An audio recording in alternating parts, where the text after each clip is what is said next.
السلام علیکم دوستو، اس ویڈیو میں ہم آپ کو آسان اور واضح انداز میں بتائیں گے کہ پاکستان میں یکم رمضان المبارک کو بینک کن اکاؤنٹس سے زکوٰۃ کاٹتے ہیں، زکوٰۃ کا نصاب کیا ہے، کتنی رقم ہونے پر زکوٰۃ لاگو ہوتی ہے اور زکوٰۃ کتنے فیصد کرتی ہے۔ اس لیے ویڈیو کو آخر تک ضرور دیکھیے تاکہ آپ کو مکمل اور درست معلومات مل سکے۔ پاکستان میں بینک یکم رمضان المبارک کو زکوٰۃ کاٹتے ہیں۔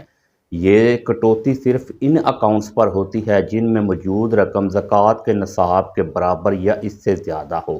زکوٰۃ کا نصاب چاندی کے حساب سے مقرر کیا جاتا ہے اور شریعت کے مطابق یہ مقدار 612.36 گرام چاندی ہے۔ اگر یکم رمضان المبارک کو آپ کے اکاؤنٹ میں موجودہ رقم 612.36 گرام چاندی کی موجودہ مارکیٹ قیمت یا اس سے زیادہ ہو تو بینک قانون کے مطابق اس رقم پر زکوٰۃ کاٹ لیتا ہے، کیونکہ چاندی کی قیمت روزانہ بدلتی رہتی ہے، اس لیے ہر سال نصاب کی رقم بھی تھوڑی کم یا زیادہ ہو سکتی ہے، لیکن عام طور پر پاکستان میں یہ رقم تقریباً 1,20,000 یا 1,40,000 روپے کے درمیان بنتی ہے۔ اگر یکم رمضان المبارک کو آپ کے اکاؤنٹ اس حد سے زیادہ رقم موجود ہو تو بینک خود کار طور پر 2.5% یعنی 2.5% زکوٰۃ کاٹ لیتا ہے۔ مثال کے طور پر اگر کسی کے اکاؤنٹ میں 2 لاکھ روپے موجود ہوں تو بینک تقریباً 5,000 روپے زکوٰۃ کے طور پر کاٹ لے گا۔